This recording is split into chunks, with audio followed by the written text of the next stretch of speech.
Hello, everyone. This is Kelvin Red, and I'm coming to you live today with our show Leadership Matters. And our guest today is Dr. Vicki Karolewics, the president of Wallace State Community College in Hanceville, Alabama.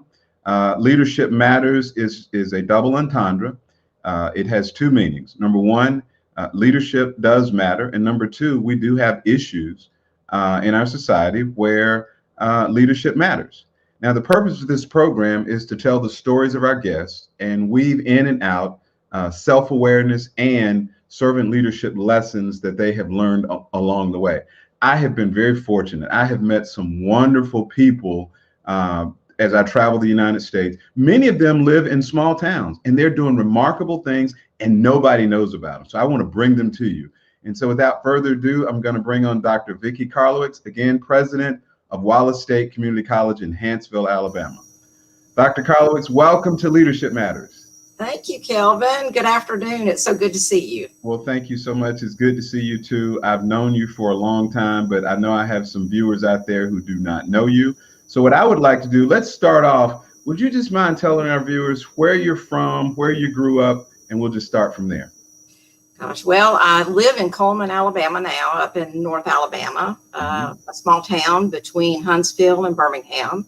But I grew up in the panhandle of Milton, Florida, and then traveled from there to the small town of Evergreen, Alabama, where I married and had my first employment. And then from there to Phoenix City, where I first met you at Chattanooga Valley Community College. And then from there, here to Cullman, Alabama at Wallace State Community College. Now, as long as I've known you, and we had our pre-conversation the other day, I did not know you had a background in accounting. That was one of my first jobs. I love accounting. I do it to this day. I am my children's bookkeeper and my husband's accountant. So. And you started off, tell our viewers about, like for instance, I always ask the guests, when you were, say, a teenager, did you ever think that you would be doing what you're doing right now? I mean, you're the president of Wallace State Community College in a small town, but I kid you not, whenever I'm on that campus, I feel like I'm on a campus of a four-year institution because you all have so much going on. Mm-hmm. It is. We're a very prominent institution. We are in a small town in a rural county, but we're the fourth largest college in the Alabama community college system, and there are 24 of us. We've been 3 times named by the Aspen Institute as one of the top 150 community colleges in America because of the quality of our student outcomes. So yeah, we're growing and going and leading and learning and improving every day. Did you ever think you'd be doing this when you were, say, 15 or 16 years old? Heavens, no, absolutely not.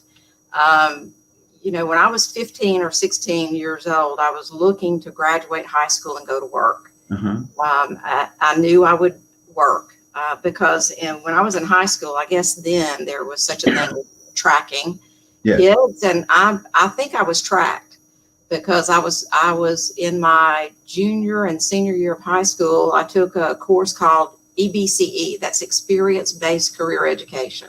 I don't remember asking anybody if I could take that course. So, I think it was just added to my schedule.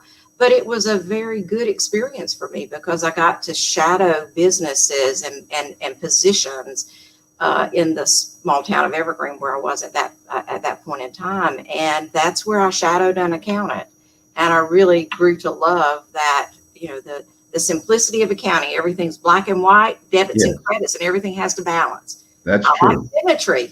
Yes. You know that about me, don't you? Yeah, I do. And I told you the other day, the next time I turn in a proposal, I'll make sure that the numbers are there and that they speak what they're supposed to be speaking. But take us on the journey from the time you graduate high school. What happens next? Take us on the journey from high school to your first job. Well, my very first job right out of high school was as a, I didn't tell you this one. I substituted at the high school for a year. That was an experience. I knew then that I didn't want to become a teacher. But after that, I just, one of the jobs that I shadowed was at Max Con Curtain Corporation. Okay. And I was in their computer division, their IT division. And at that time, you will know how old I am, the computer filled up a huge room.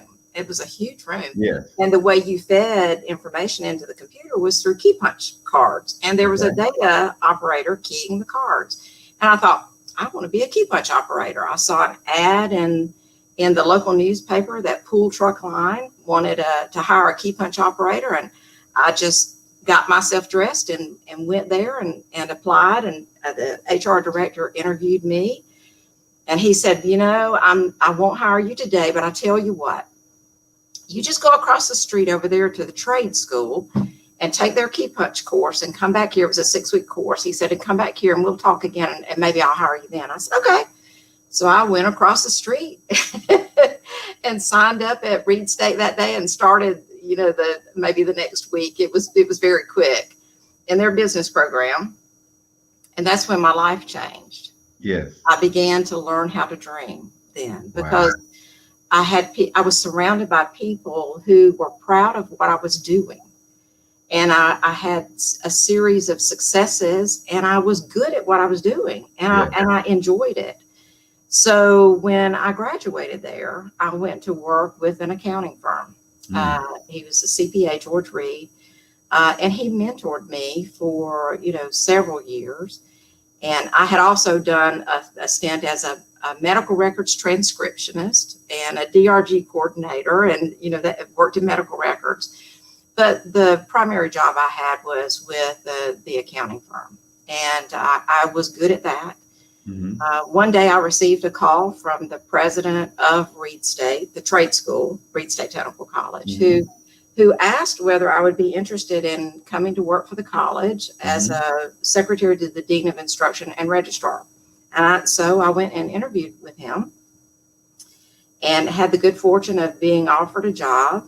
And again, that's where my life began to change inside the walls of an educational institution, a community college. Now, you're one of those individuals, you're the leader of a college now, but you have worked, almost every job within the community college. So you know it frontwards and backwards.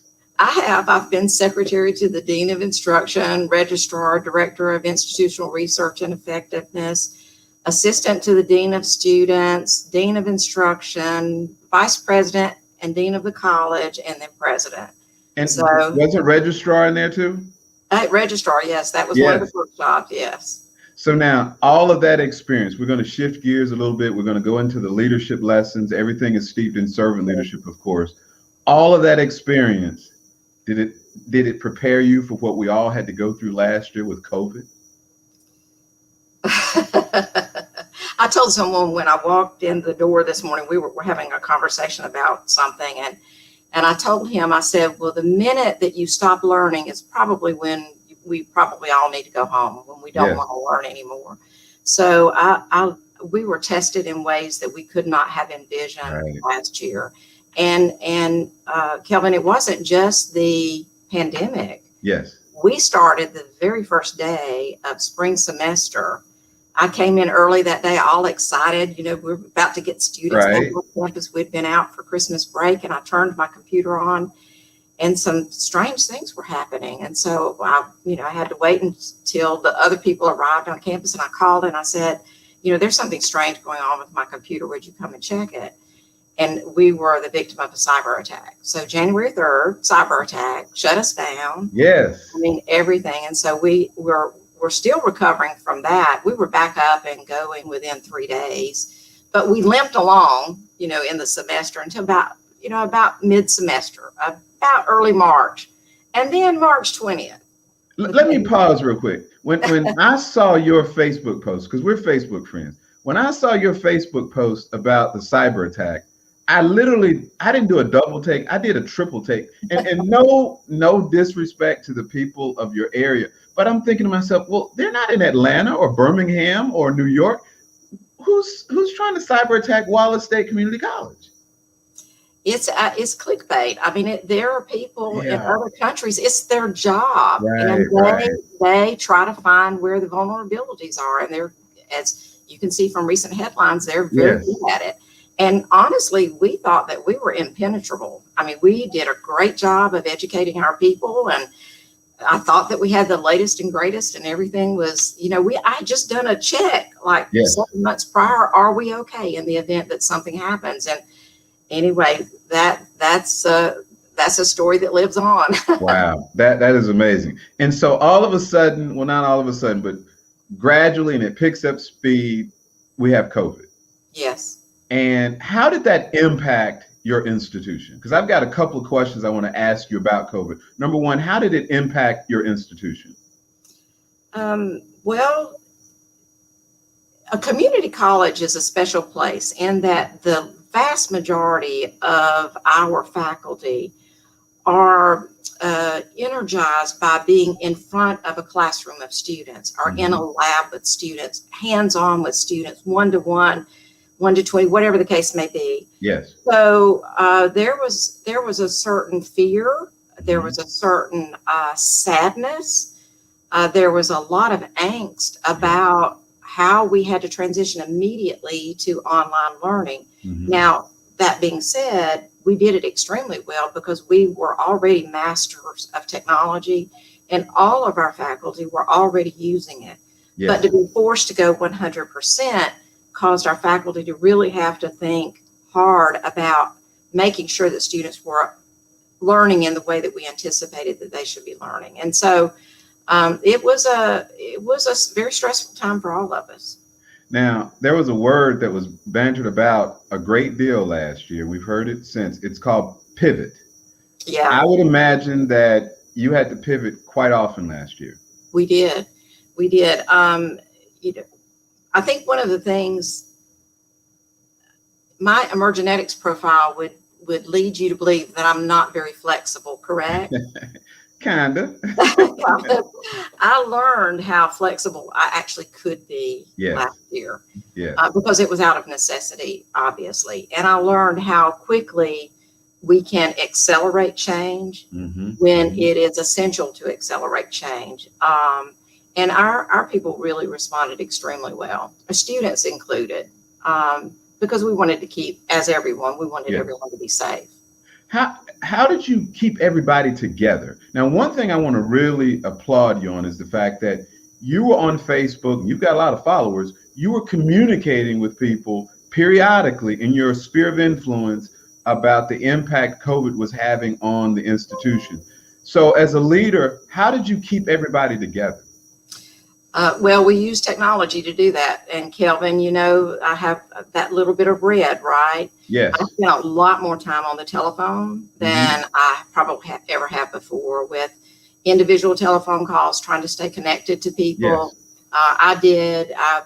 I learned to master Blackboard Collaborate because we had very large employee meetings. Yes. We'd have 300 people in a Blackboard Collaborate session so that I could communicate directly with people. And it was uncomfortable for me because I can look at you and feel that I'm speaking to you, but in those Blackboard Collaborate sessions with that many people, you cannot see faces. So it's like I'm talking to a blank screen. That was very disconcerting for me. And then we would manage the chat box, and we began to get comfortable with that. So I began to feel not so constrained by it or intimidated by it, but it was just an essential tool that we all had to master. Well, our guest here on Leadership Matters is Dr. Vicki Karlowics. She's the president of Wallace State Community College in Hanceville, Alabama. Dr. Karlowics, we're not out of the woods yet as it relates to COVID. So what did you learn last year, and how are you going to take it forward into the 2021-2022 school year?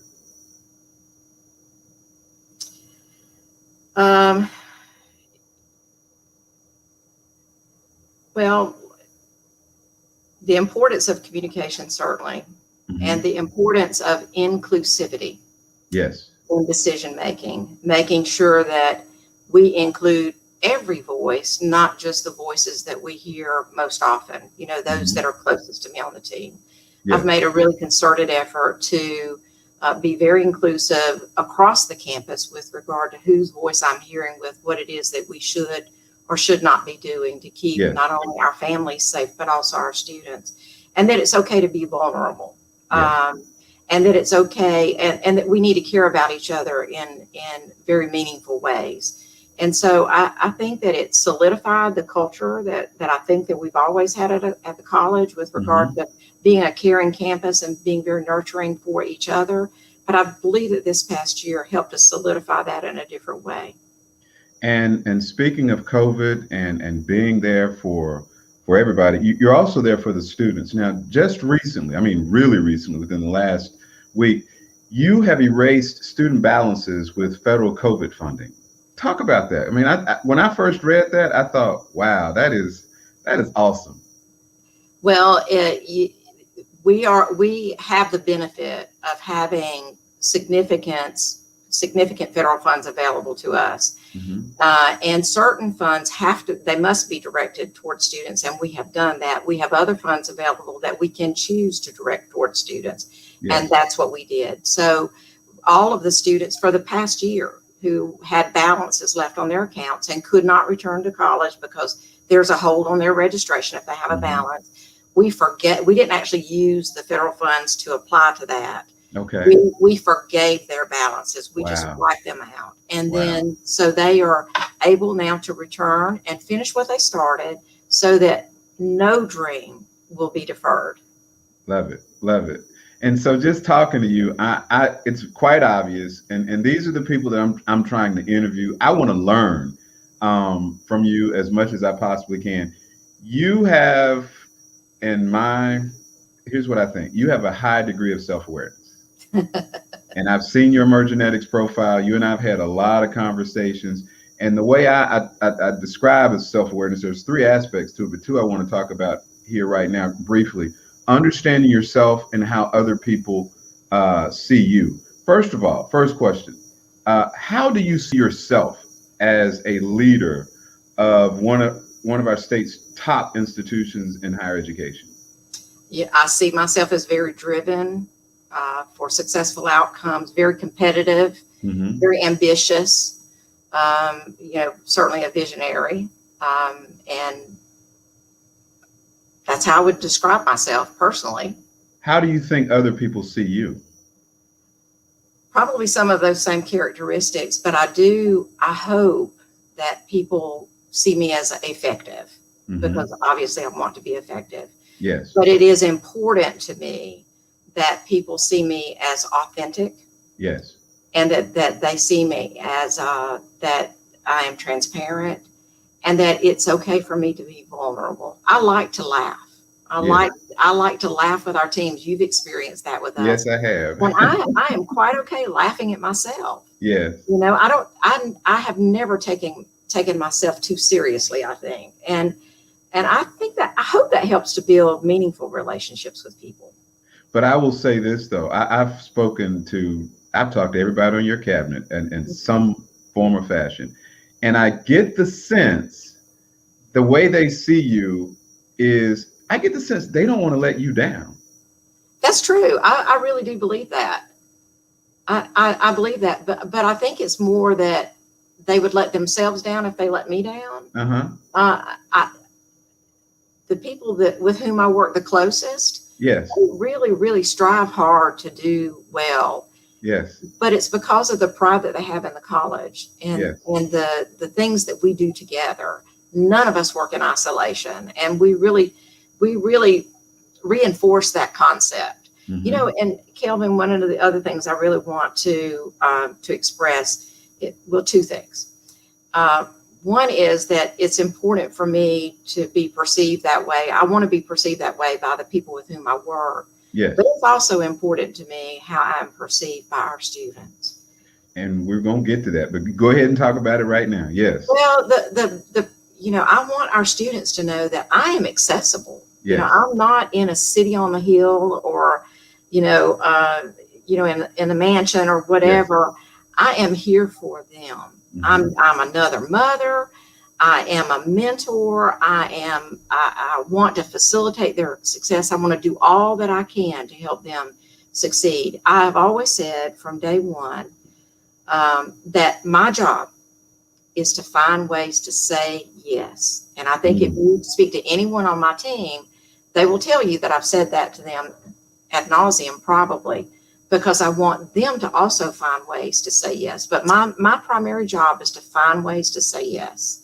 Well, you mentioned a few minutes ago one of my favorite words, vulnerable, being vulnerable. Let's go just a tad bit deeper.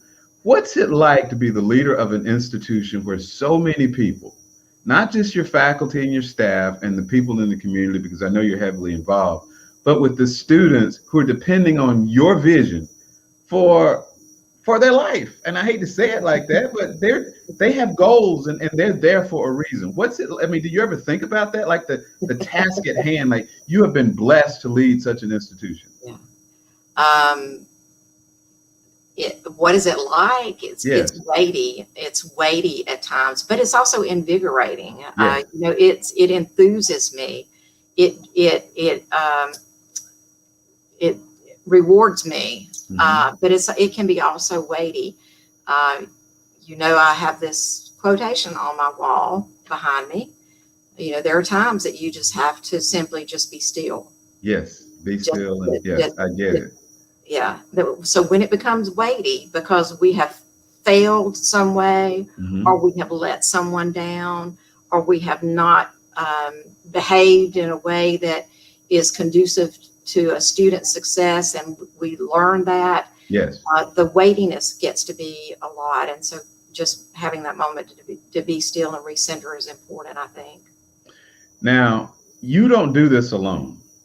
And one of the most important team on campus is the leadership team, your cabinet. How important is it to have such a great cabinet? And number two, how do you build a cohesive team out of that group? Well, we start with emergenetics and building a cohesive team. Well, thank you. How many years, Kelvin? I've been here 18 years now, and you've been here since almost the beginning. Yeah. Almost, yes. So I really rely on emergenetics so that we can understand each other. It helped me to understand why people who are very structured, very green, behave differently in decision making than my blue and yellow. Yes. But also, building a team requires selecting the right people. So one of the most important things I do, besides finding ways to say yes, is building the teams through the hiring and development process. And, I've had you come in and work with athletic teams when, there were personality clashes and that sort of thing. But whenever it is so important to me that we have selection committees who work to reduce applicant pools, conduct the interviews, and they select 3 finalists, and they send those 3 finalists to me. For every position at the college, irregardless of the position, I interview every 3 finalists, all 3 finalists. I was so amazed and glad to hear you say that when we talked the other day. To me, that is amazing. It consumes an enormous amount of time, but when I am interviewing those people, I'm not looking at their skill set. I'm looking at what I think their structure will be, their emergenetics profile, what I think that their emergenetics profile would look like, and how that balances the other members of their team. And fit in an environment is so important. Right, it is. Whenever, one of my more recent hires, I needed a member of my team who was very red, and you know who I'm talking about. Very social, yes. Very social. And I hired that person, and it's a very good thing. I talked to him this morning on the telephone about he was just coming out of a meeting. It was creativity, and there was a lot of sharing. I said, "Oh, you were using your energy in your red space this morning, weren't you?" And he laughed and said, "Yes." But I look for those kind of that kind of balance when I'm creating teams, and teams shift over time. So what they need day 1 may be different from what they need year 10. So. I'm glad to hear you say that, because a lot of people don't realize that if you have a cabinet of 16 people and you lose one, the dynamics change. the dynamics do change. And just one person. And so imagine if it's 2 or 3, it could really shift. That's and right. That's very important. I'm glad you brought that up. Now, question, are you more of a tactician / strategist or relationship person? I'm a tactician and strategist, but I have to attend to relationships. Yes, you do. But my comfort zone is in strategy and tactician. And I think that's important to show that you can be a strategist and tactician and not be that person where their comfort zone is in the relational area. You do it very well. You do it very effective. I know you probably go home exhausted.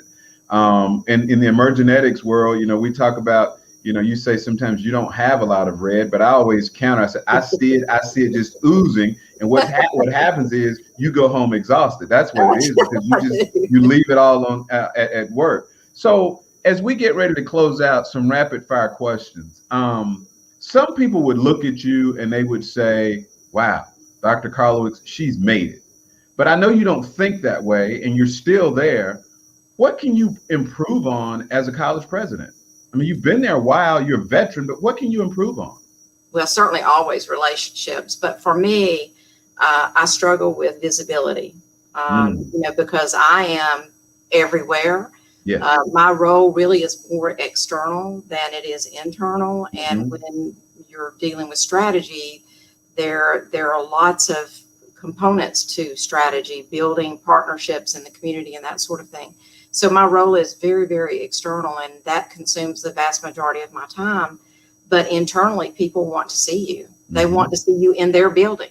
Yes. And we've got a lot of buildings here, Kelvin, as you know, but they want to see you in their building and, to sit down and have a cup of coffee. And so I really, I struggle with that a lot. So periodically, I'll do things that I'll just have soup and salads or whatever for all of the staff members. Yes. So all of our support staff, so they can just come in and they can talk.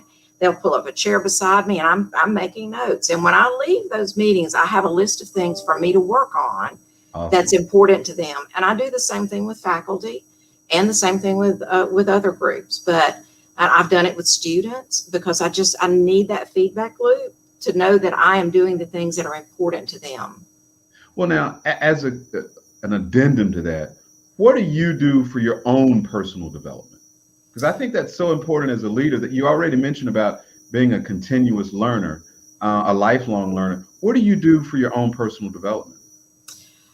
Well, I read. I'm an incessant reader. So I've got the books that are stacked up on my nightstand and in my living room and by my bed and that sort of thing. So I read.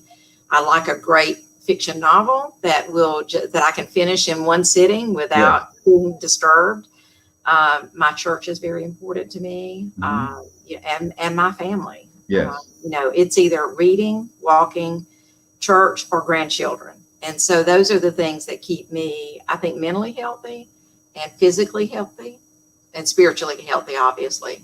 Well, I want to end with that, but I got a question I want to ask you, another two-parter.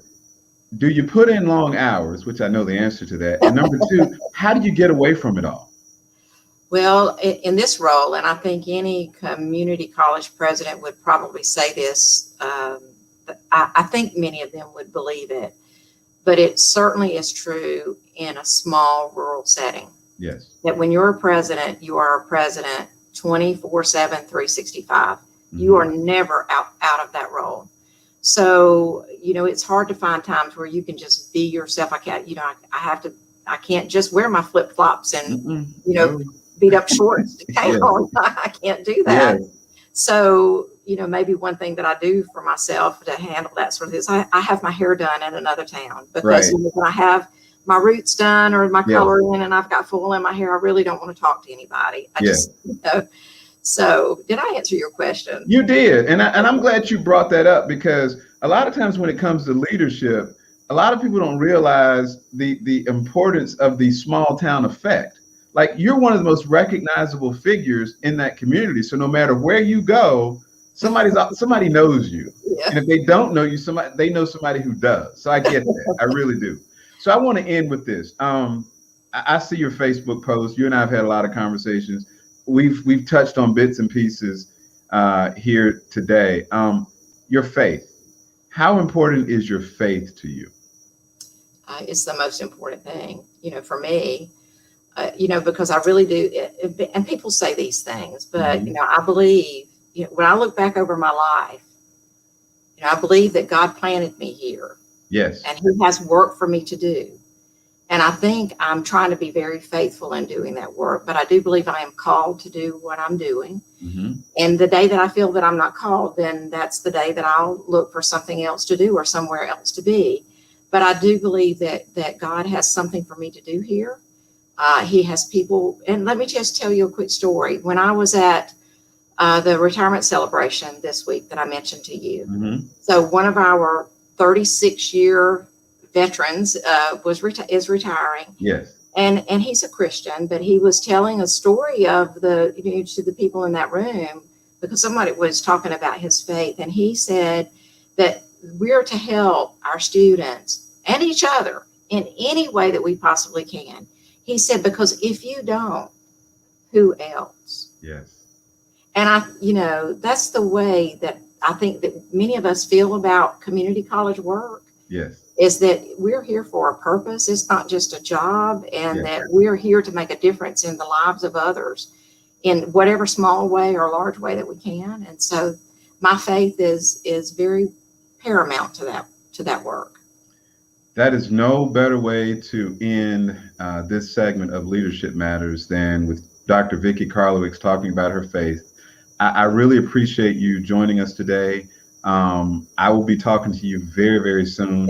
I wish you all a very, very prosperous 2021 and 22 academic school year. Thank you so much, Kelvin. Good to see you. Same here. And you be blessed. You too.